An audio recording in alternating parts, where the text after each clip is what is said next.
رحم الله من قرأ الفاتحة.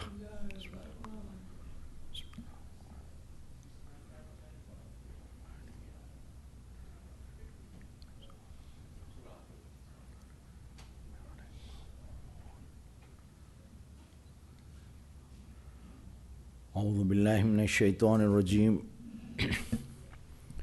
بسم الله الرحمن الرحيم. الحمد لله الذي لا يبلغ مدحته القائلون ولا يحصي نعماه العادون ولا يؤدي حقه المجتهدون الذي لا يدركه بعد الهمم ولا يناله غوص الفتن الذي ليس لصفته حد محدود ولا نعت موجود ولا وقت معدود ولا عجل ممدود فترى الخلائق بقدرته ونشر الرياح برحمته ووتد بالصخور ميدان عرضه والصلاة والسلام على أشرف الأنبياء والمرسلين خاتم النبيين محمد صلى الله عليه وآله وسلم. اللهم صل والصلاة والسلام على أهل بيته الطيبين الطاهرين المعصومين المظلومين واللعن الله على أعدائهم أجمعين. قال الله سبحانه وتعالى في كتابه المجيد وفرقان الحميد. بسم الله الرحمن الرحيم. يا أيها الذين آمنوا كتب عليكم الصيام كما كتب على الذين من قبلكم لعلكم تتقون. آمنا بالله وصدق الله العلي العظيم. السلام عليكم ورحمة الله وبركاته. Allah subhanahu wa ta'ala in Surah Baqarah, an ayah which is very commonly known to all of us, and an ayah which will be expounded upon by the other speakers also inshallah during the holy month, forthcoming holy month of Mahi Mubarak Ramadan. Allah says, O you who believe, O those who have brought faith, fasting has been prescribed for you as it was prescribed for those before you, so that you may achieve taqwa. We are at the doorstep of Mahi Mubarak Ramadan, inshaAllah, and it is a month of ibadah and a month with very special features. And there is a very specific purpose to be achieved during the month of Mahi Mubarak Ramadan, inshaAllah. The ayah of Quran is very specific, and it says that perhaps we may acquire taqwa, meaning that the whole entire purpose and goal of achievement during this month is towards achieving taqwa, that perhaps you will achieve taqwa. So in a nutshell, the expectation of Allah from us is that we travel towards this path of taqwa and piety. And not like Amir al-Mu'mineen Imam Ali ibn Abi Talib salawatullahi wa salam alayhi says,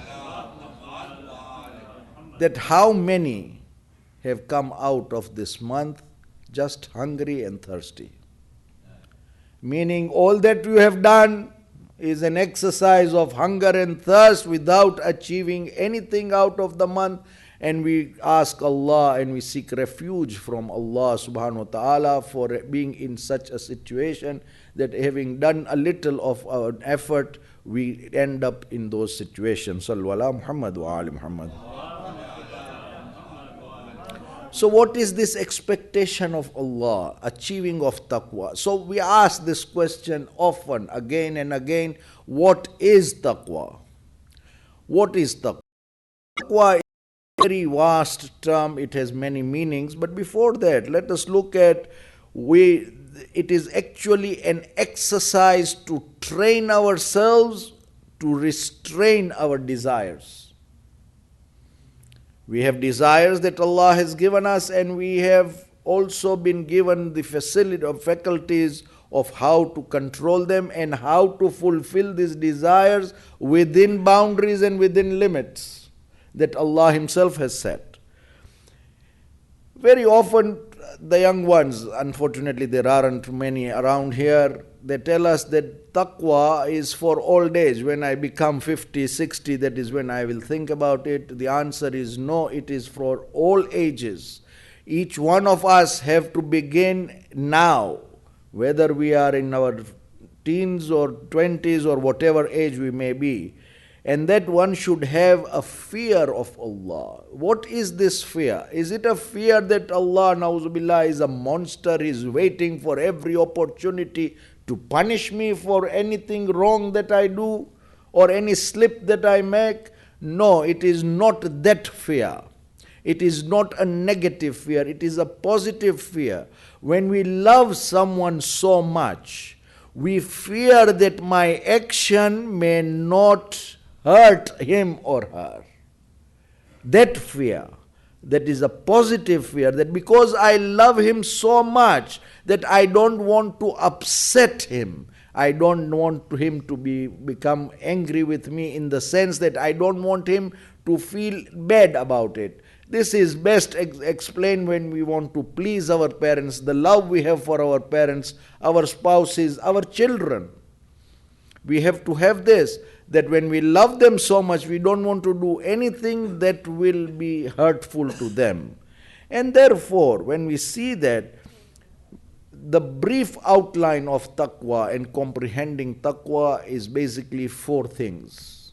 First and foremost is protection from unending temptations and sins in life. Secondly is total obedience to Allah's commands, be it wajibat or keeping away from muharramat, making an effort to earn more rewards through mustahabbat and trying to keep away as much as possible from all makruhat, which are very few compared to what Allah has granted to us as a ni'mah.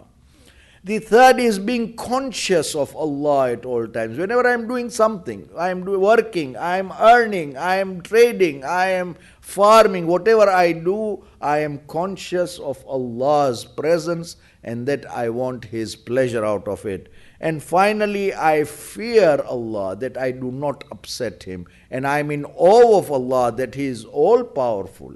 If I cross boundaries and go beyond, there can come a time when He can hold me by the throat, and in the moment it will be a reverse situation. And I fear Him in awe as well as fear Him for His retribution as well. So these are the four main aspects, outline of taqwa.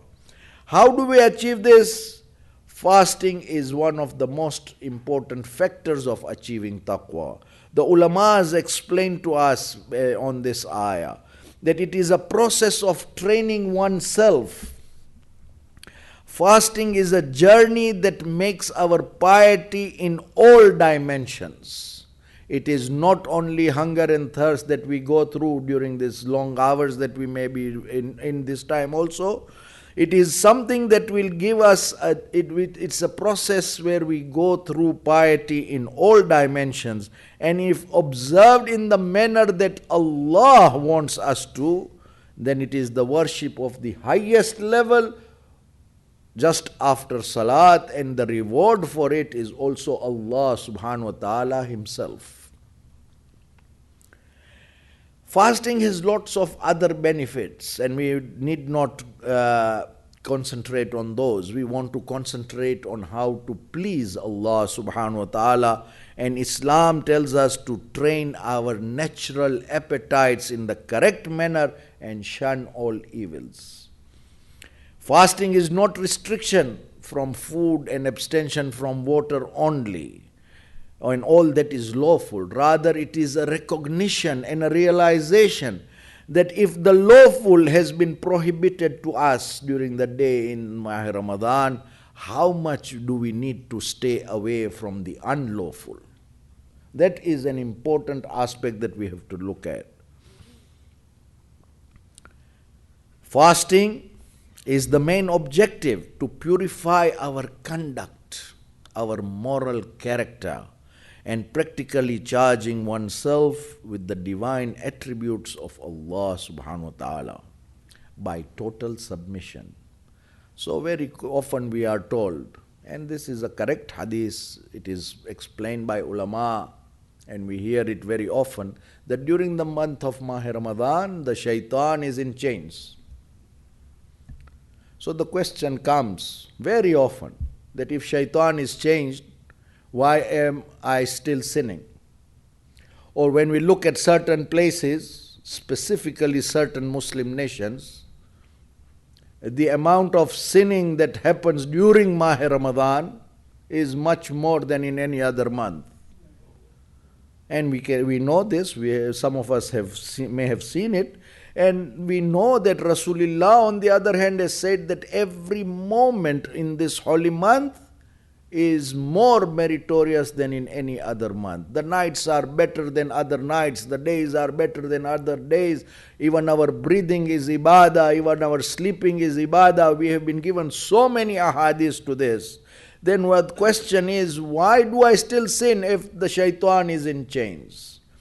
It is a month of reflection in which I need to sit down and reflect that if shaitan is actually in chains, and he is according to Rasulullah, then why am I still sinning? And if I do, then it has to be for a reason. And the two options that we get is either na'udhu billah, Rasulullah did not give us the truth or did not explain it totally, which na'udhu billah is not possible in any way, or my own nafs has deviated such that I find sinning so simple and easy. So I have to reflect on that, and I have to take care or heed of it, and I have to seek a cure for it. It gives us that recognition easily during this month. Sallu ala Muhammad wa ali Muhammad. When we look at another ayah of Surah Baqarah, where Allah says, "Laysal birra an tuwallu wujuhakum qibal al-mashriqi wal-maghrib,"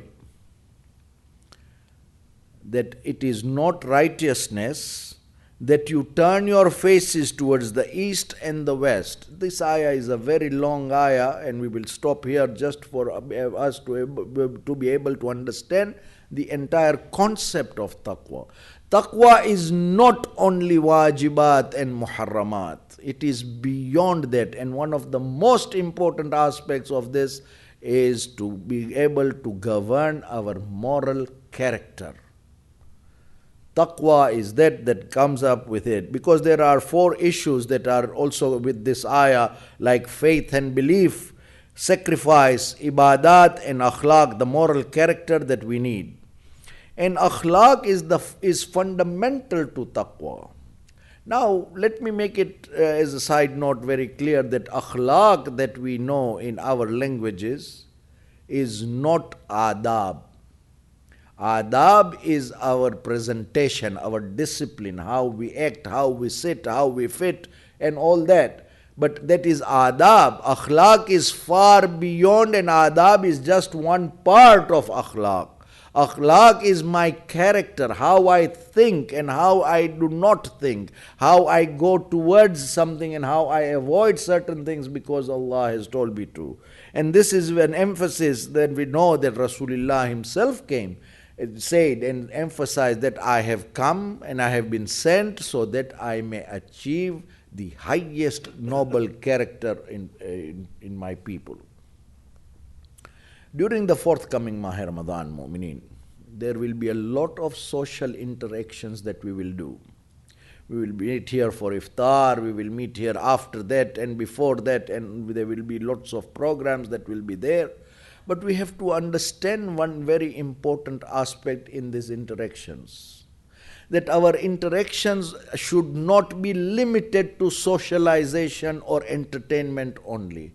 It is beyond that. If there is nothing good that we are going to achieve from that socialization, then I would rather go home and sleep, which is a better thing to do than go into such situations during this particular month in which I may even cross the limits of going towards haram.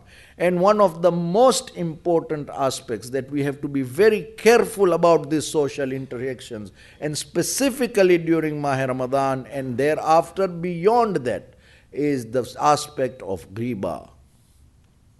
That we do not fall in that trap of our own desire, that we like to know about other people. We like to know the wrongs about other people rather than the good about the other people. And we want to discuss a few aspects of ghibah tonight, inshallah, because ghibah is one in which the A'imma alayhimus salam have emphasized that it is a sin that destroys a community from within. Ghibah is the prelude to even what we say bahtan, which is something which is a lie. Because when we are in the process of talking about someone, somebody says something and the other says the other thing, and it goes on, sometimes rightfully, sometimes wrongly. Sometimes we don't even know the situation. Sometimes we have heard it from the third party and we keep on talking about it. And this is something that will destroy us. And it is a sin that is against hukukun nas, and therefore Allah will not forgive us until the aggrieved person forgives us. And we will speak about this inshallah. And the hukm for ghibah, against ghibah, is specifically in Surah Hujurat and many other places also. And in Surah Hujurat there are many things that are talked about specifically in a healthy community and how a healthy community is destroyed. Both things are there in Surah Hujurat, the 49th surah of Quran, in which scoffing, mocking, scorning each other, belittling each other, including calling of derogatory names, nicknames, slandering, insulting others, suspicion, prying, spying on each other, backbiting and discrimination on false values. All these are discussed in this surah. And so what is ghibah? One thing straightforward about ghibah is when it is said and it is something which is absolutely the truth, that is classified as ghibah. But if there is any atom of falsehood in this, then it is tohma. So we have to be careful at that also. But besides that, even ghibah is something negative that we talk about another. And there are effects of this. First of all, before we go into the effects and the realization of what ghibah can do to the society, let us look at a very important aspect which is the main root of backbiting someone, and that is we become judgmental about it.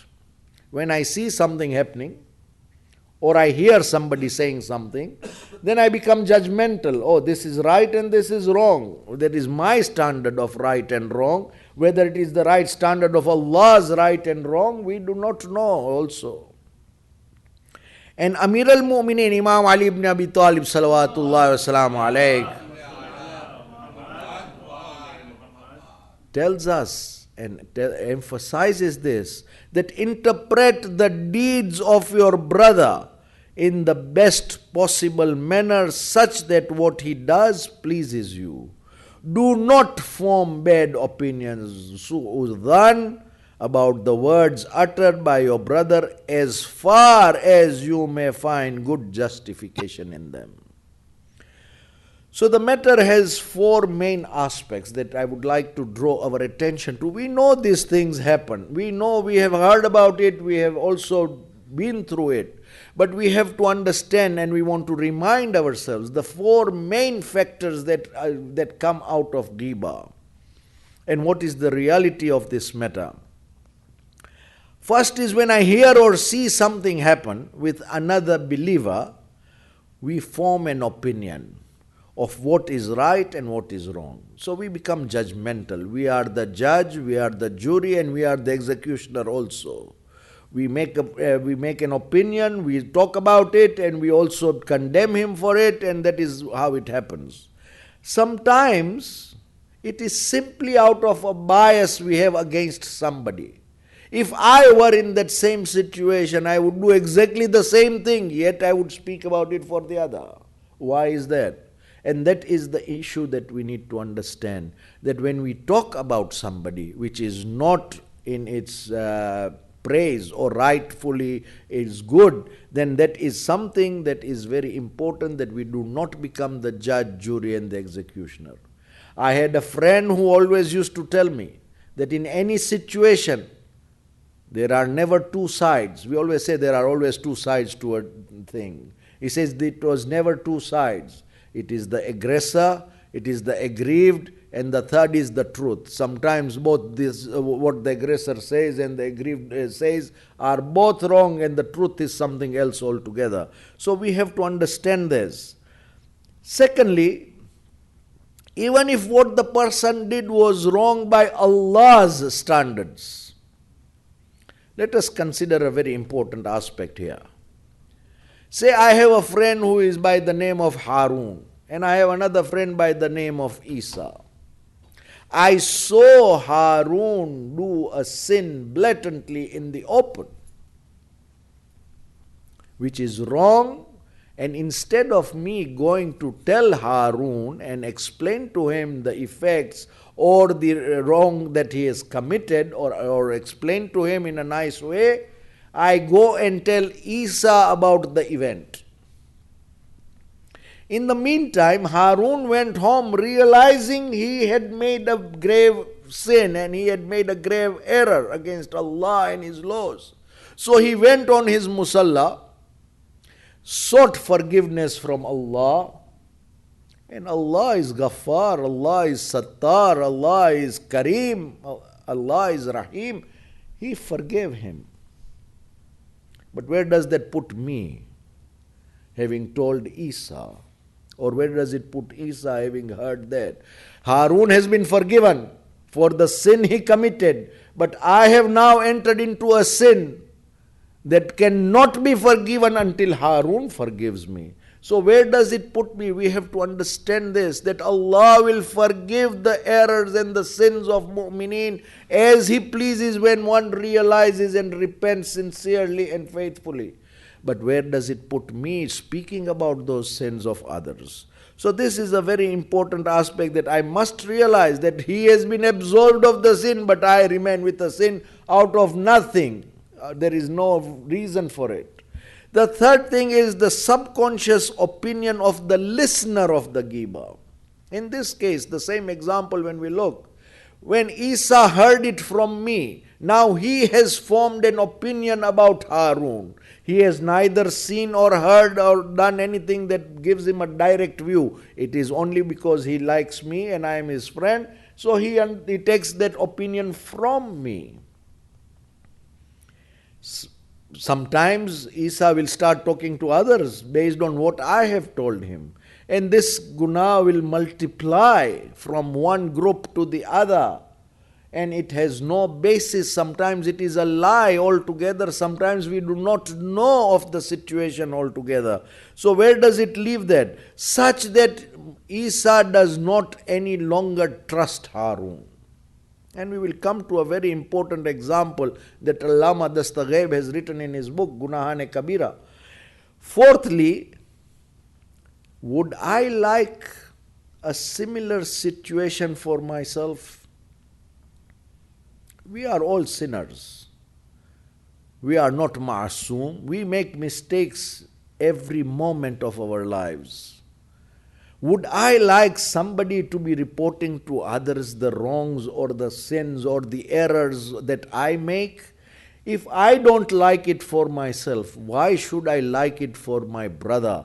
When Allah says the honor of a Muslim believer is even more than the Kaaba itself. So this is an important aspect that we must ask ourselves. And we have to understand that in this ayah, Allah has given us a very strict warning. And He says, would one of you like to eat the flesh of his dead brother? And He says, by no means, since you would hate it.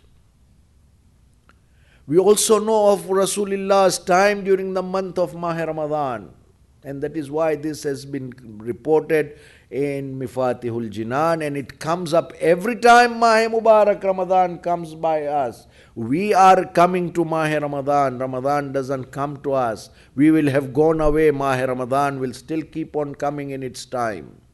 We were not there, it came, we found it, and now when we go away, it will still remain.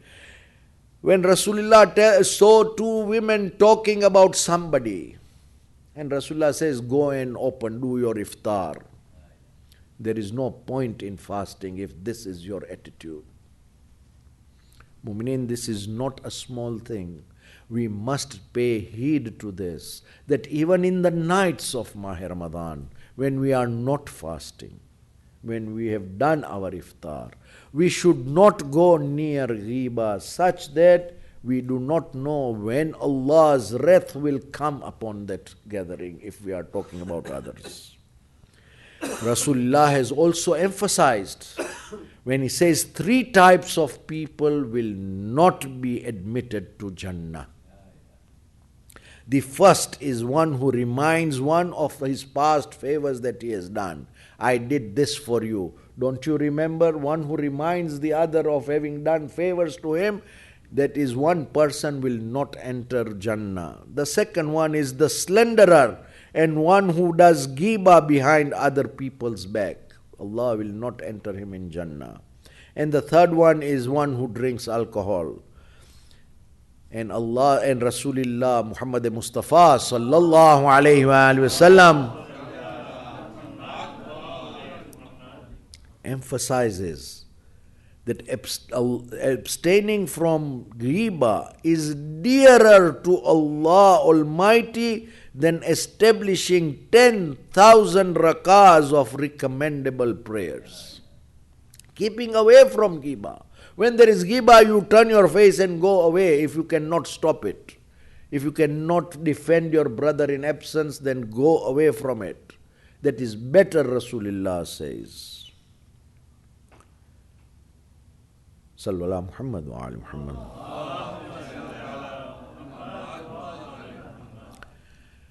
Looking at Allama Dastaghaib's explanation, he, in his discourses, has told us of a real eye-opening event. There was a trader in Mashhad, he says, who wanted to go for Hajj. And he was a trader, so he needed somebody to look after his business behind also. So he found a very nice person, a businessman who was honest, known to be honest, and gave him, and who agreed to take care of his shop. So he gave him that keys and went for Hajj. The businessman who was taking care of that shop one day saw that when he was in the shop, the door between the shop and the house was slightly open, and the wife of the trader who had gone away was not in her hijab. So shaitan is around us for every opportunity that we can see and get. So he was there making mess out of his brain and making a mess out of all his thoughts. So he was there, and but he was strict with himself also. So he goes to the haram of Imam Ali ibn Musa Rida salawatullahi wa salamu alayhi, and gives the wasila of the Imam and asks him to help him against these thoughts that he has had, because she was somebody's wife. So thereafter, when he goes back home and when he goes to sleep, Imam comes to him in his dream and tells him to go and meet a particular person in a distant place. Imam gives him a place where to go and find out this man. The businessman undertakes this journey immediately because Imam had now told him. So he goes there, and when he goes in that locality, he tries to find out, where is this person, Fulan bin Fulan, that I need to see. And when people heard him asking about this, they said, "Oh Haji," this is now the businessman, he's being told by the local people, "why do you want to go and see this sheikh? He is not even a Muslim. He is an Armenian. He drinks alcohol, and he is also a homosexual who has a young son, a young boy who is always by his side day and night. However, these were thoughts that were given to him by the people in the local area. But he said, I need to speak to him because the Imam had told him to go and visit him. So thereafter, finally, when he gets there, he sees the man, and all the three signs that the people told him were visible in front of him. He was living in an Armenian side which was all kufr at that time, and he had a bottle of alcohol in front of him, and a young man or a young child who was a male seated next to him all the time. So he goes there, he greets him and he says, "Oh Sheikh, I see that people are talking about you and I find this repugnant, and I would like to ask you, why do you not leave this place and go somewhere else and portray yourself to be better the way you are?" So he says, "Oh Haji, number one, that when I am in this house is of my forefathers. I did not come and buy a house in the Armenian area. The Armenians, when they came, people sold their houses and left this place. I did not sell mine. Does this make me an Armenian or a kafir for that matter? So why do we have this?" Secondly, he says, how shameless are people when they talk. What a bad opinion they form about a Muslim. He says, the second question that you have asked about alcohol in this bottle, I want you to please taste a little so that you can understand what it is. And it was orange juice that he used to fill in that bottle because he had nothing else to use from. And the third thing is, this young boy that you see seated next to me is an orphan of my brother who died very young and left this child without parents. So I am taking care of him. He is like my son. No, he is my son. He is my brother's son, and he is an orphan that I am raising. And the Haji says, "Oh master, your deeds are so nice. Just do one thing, make your outward appearance to be similar to your inner self that you are.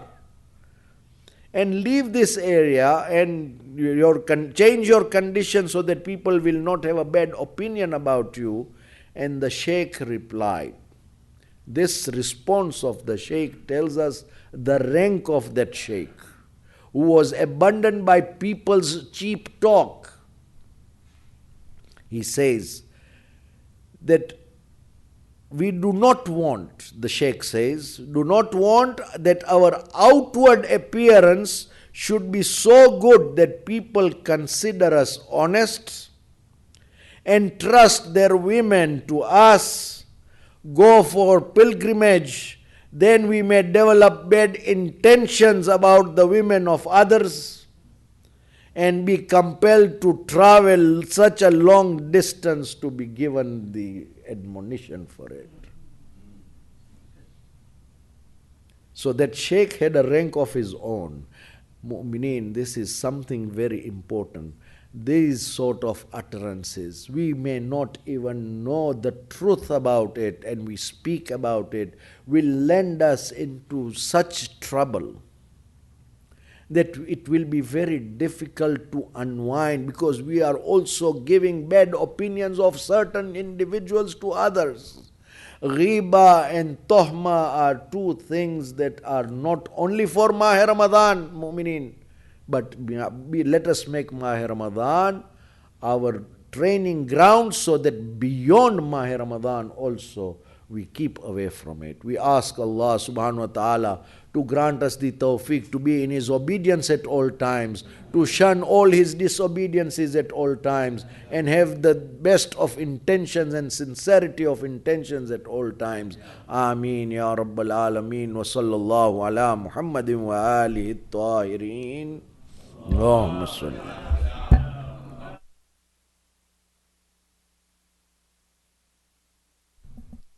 Rahmallahu man kara al-Fatiha.